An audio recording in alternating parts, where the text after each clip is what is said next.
travel. So the bowl game, tremendous opportunity to play a storied program like the University of Georgia. Was very impressed with Coach McClendon and the time that I got a chance to spend with him at the press conference.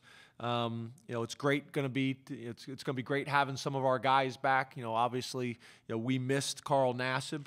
The end of the year, really didn't play the last 3 games of the year, so having him back, we're excited about that opportunity. They're a talented team, big, long, athletic. You look at them on defense. I think they have the #1 pass defense in the country.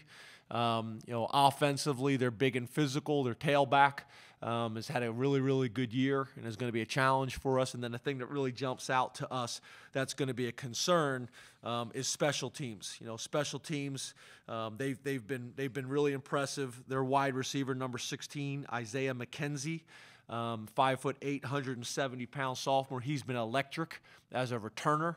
So that's going to be a real focus for us for the next week and a half, is trying to contain him as well. So great competitive practice. We're going to do that again today. Today will be the first day that we'll start to formally implement some of the Georgia plan. And then Sunday we will flip to Georgia and go back to scout teams and things like that. So looking forward to the opportunity. Should be a great game, and excited to go watch our guys go out and compete for the last time as the 2015 football family. So, hey, have you had a chance to sit down with Hack and Austin and talk about their respective futures, and have they sought out official evaluations from the NFL to go? Yes, yeah, I met with both of those guys. I guess it was 2 weeks ago. Had really good meetings with them. We have some services that we provide for our families as well as the players to get some information. They both have applied for information from the NFL as well. So yeah, that's an ongoing process, and have met with both of them. And then what we basically decided more than anything is just like everything else at Penn State, we want to have a plan and be organized. And whatever we decide, it's not going to be just someone coming out and throwing something out midweek on a tweet, or it's going to be something that we're going to try to do together and do it the way they want it to be done, and also is going to represent Penn State the right way. So we're still working through those details and really still working through some of the answers. Like that. Yeah, really nice guy, a really sharp guy. Obviously he's got long history with the University of Georgia. For whatever reason, our paths hadn't crossed a whole lot before this. But I think it's a great opportunity. I think, whether it's, being an interim head coach or whether it's being a head coach, it's one of those deals as an assistant. Until you do it, you think you understand, but you really don't until you're in that seat. You can do as much preparing as you want, but until you're responsible for all those things and having to wear all those hats, it kind of changes your perspective on things. So, hopefully, he'll have a chance here, to be a head coach soon. I have a lot of respect for Carl and all the things that he's been able to accomplish. And one of the things I love the most about him is Carl's one of these guys that's very, very comfortable in his own skin and who he is.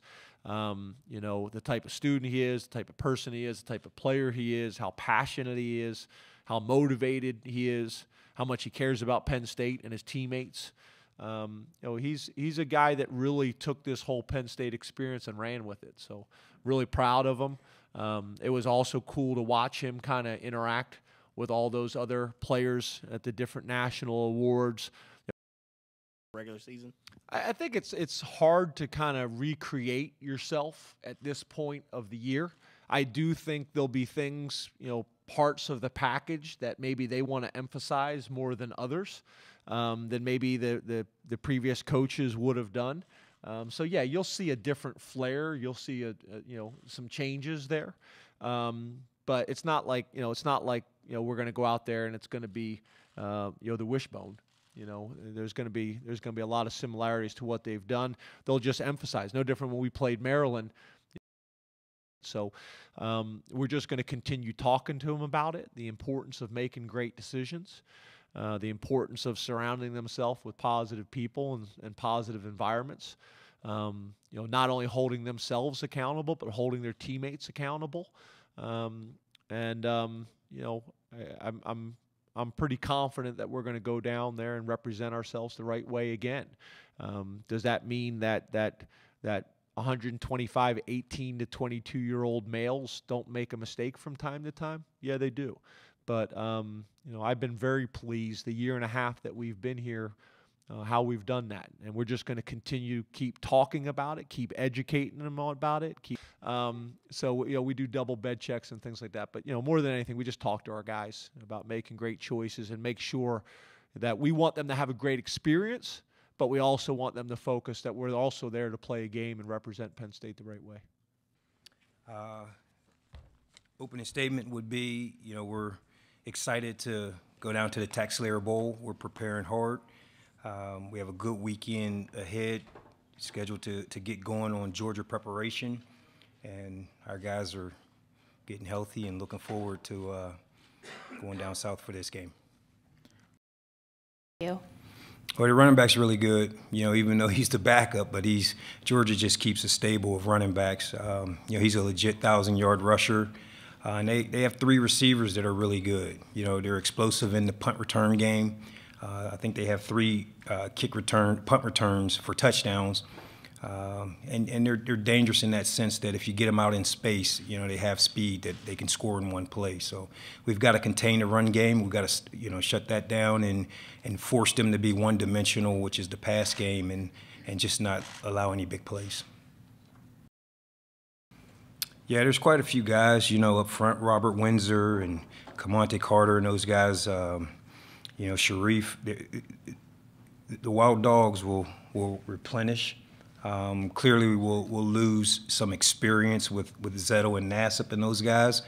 But those guys in a year or two are going to be really good, and we've got a chance to look at those guys these last few weeks with the young guy scrimmage, and they're promising guys for the future.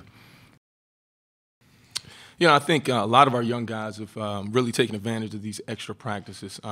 Guys like Irvin Charles, Jawan Johnson, some of the offensive linemen, Sterling Jenkins, Gonzalez, and Bates. So we're really excited about a lot of the young talent we have in the program.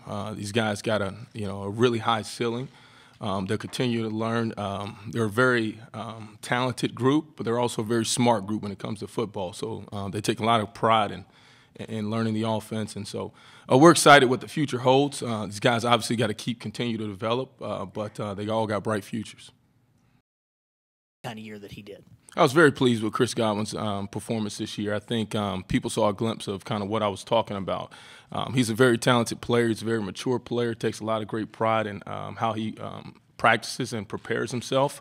And I think that showed up in his production on the field. So he's got a very bright future. He's a great kid. He's an awesome teammate. He's truly a leader for us on our team.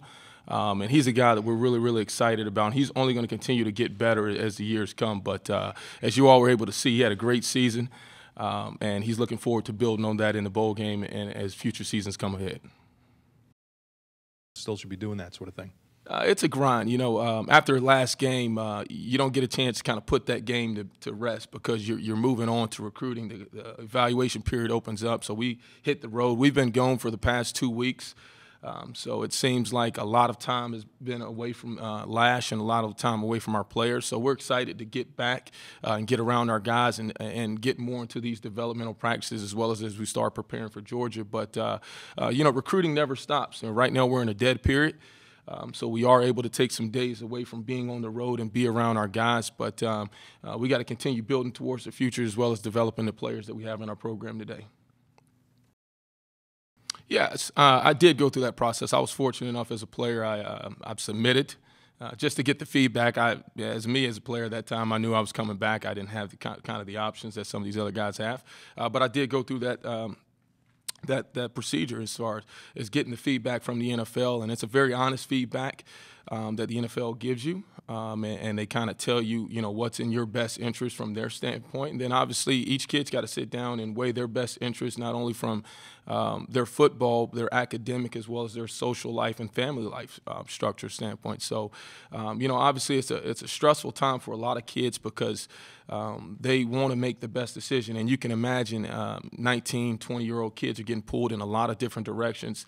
Not necessarily are they all for the benefit of the kids. So, kids just got to make sure that they're leaning on the people close to them, leaning on making the right decisions that are not only going to help them be successful for the next 4 to 10 years of their NFL career, but for the next 40 years of their life. So it is a stressful time for the kids, but our kids have handled it great. They've stayed focused to the season. We haven't had any distractions. That's first and foremost. So they've been great teammates throughout this whole process.